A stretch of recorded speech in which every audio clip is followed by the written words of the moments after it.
أعوذ بالله من الشيطان الرجيم. بسم الله الرحمن الرحيم. عید کا مطلب کیا ہے؟ یعنی عید کا مطلب واپس آنا، ٹھیک ہے. یعنی عید کا مطلب واپس، یعنی اس کا لفظ جو نکلا عود سے نکلا ہے، عربک میں عود جی کہتے جی ہیں، جی عود سے عید کا یعنی ورڈ نکلا ہے۔ عود کا مطلب ہوتا ہے واپس لوٹنا۔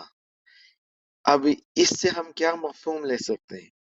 مفہوم یہ کہ وہ شخص یا وہ انسان عید جب بناتا ہے جب وہ واپس انسان کے روپ میں آ جاتا ہے، یہ ہے اصل میں عید، یعنی واپس ہم لوٹ گئے اپنی فطرت پر، ٹھیک اسے کہا جاتا ہے عید۔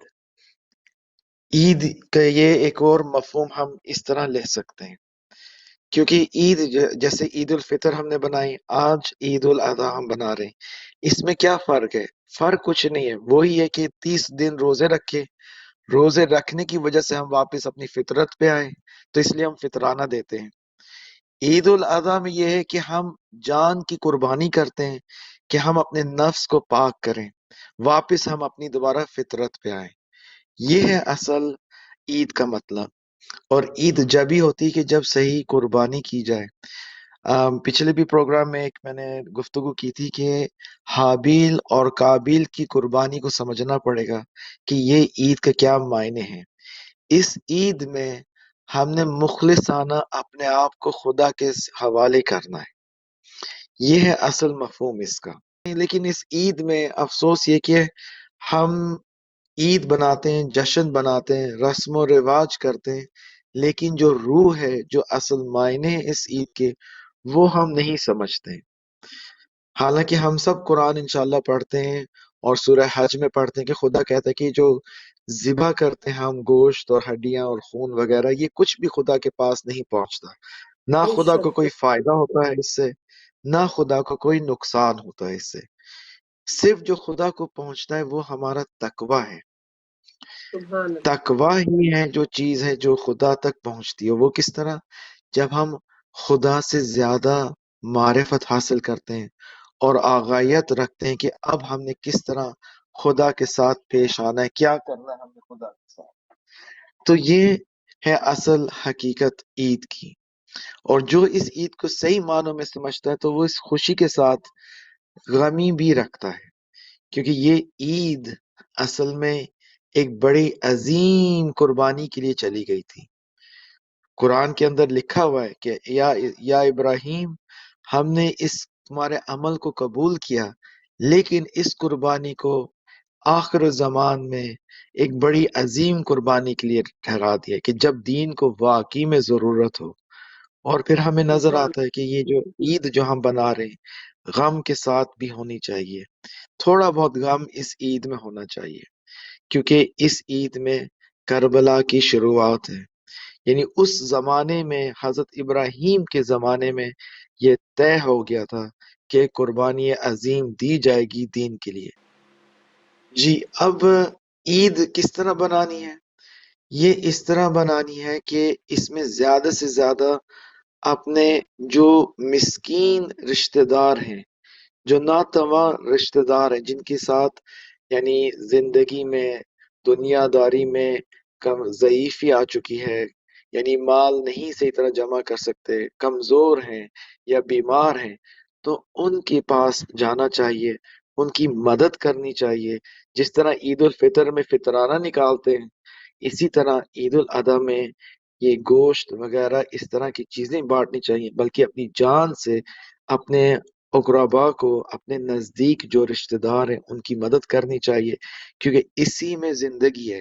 صلہ رحمی، صلہ رحمی اس عید میں زیادہ سے زیادہ تائید کی گئی ہے، کیونکہ جو رشتہ داری ہوتی ہے اگر آپ ان کی مدد کرتے ہیں تو ان کی صدقے میں آپ کی زندگی میں، آپ کے مال میں، آپ کی زندگی طولانی ہوتی ہے، مال میں برکت ہوتی ہے، رزق میں اضافہ ہوتا ہے۔ یہ سب چیزیں جب ہوتی کہ جب ہم صحیح طرح اس قربانی کو جو اس کے حقدار ہیں ان کو پہنچائیں۔ شرعن جو احکامات میں ملتے ہیں کہ 3 حصوں میں تقسیم کیا جائے، یعنی ایک حصہ 1/3 اپنے خاندان کے لیے، 1/3 اپنے رشتہ داروں کے لیے، اور 1/3 فقراء کے لیے۔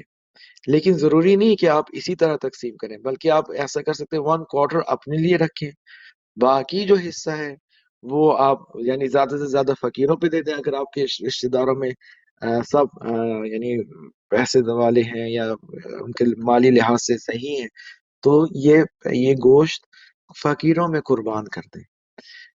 نہیں کہ یہاں جس طرح فریزر لیا جاتا ہے 6 مہینے تک فریزر کے اندر وہ گوشت کو رکھا جاتا ہے، کیوں نہیں، برکت ہے اس گوشت کے اندر، لیکن اگر زیادہ سے زیادہ اہل بیت کی سیرت پہ ہم عمل کریں تو اس کے زیادہ ریزلٹس آپ کو نظر آئیں گے، اس کے زیادہ ایفیکٹس نظر آئیں گے اس عید کے لحاظ سے۔ اب ہمارے پاس الحمدللہ ایک عید نہیں ہے بلکہ کئی قسموں کی عید آتی ہیں، عید الفطر، عید الاضحیٰ، عید المباہلہ، عید غدیر۔ اب آپ دیکھیں کتنی ساری عیدیں ہمارے پاس ہیں، پھر عید زہرا۔ ہر عید کی ایک اپنی نوعیت ہے، ہر عید کی اپنا ایک تقاضا ہے، ریکوائرمنٹ ہے۔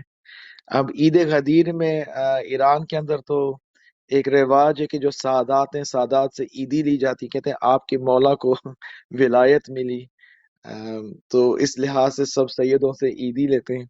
یعنی آپ دیکھیں ہر جگہ میں ہر کلچر میں ایک رسم و رواج ہوتے ہیں، لیکن ان رسم و رواج کو سمجھنے کے لیے اس کی روح کو بھی جاننا چاہیے کہ اصل حقیقت اس عید کی کیا ہے، ورنہ فائدہ نہیں ہے اس عید کا جب تک ہم صحیح معنوں میں عید کو نہ سمجھیں کہ کس وجہ سے جشن بنایا جا رہا ہے۔ یہ بہت امپورٹنٹ ہے۔ آج کل کے زمانے میں افسوس کی یہ بات ہے کہ ہم عید بنا رہے ہیں کیونکہ عید بس سب نے کہہ دی عید بنائیں۔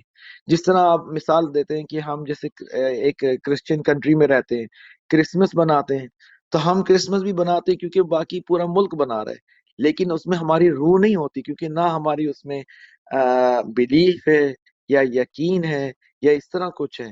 تو ہمیں اپنے آپ کو اس طرح نہیں کرنا چاہیے اپنے دین کی سیلیبریشنز میں، ان سیلیبریشنز میں واقعیت میں ہمیں معرفت حاصل رکھنی چاہیے کہ جب ہمیں واقعی میں احساس ہو کہ یہ عید کس لیے، تو زیادہ فائدہ بھی ہوتا ہے اور زیادہ انجوائمنٹ بھی ہوتی ہے۔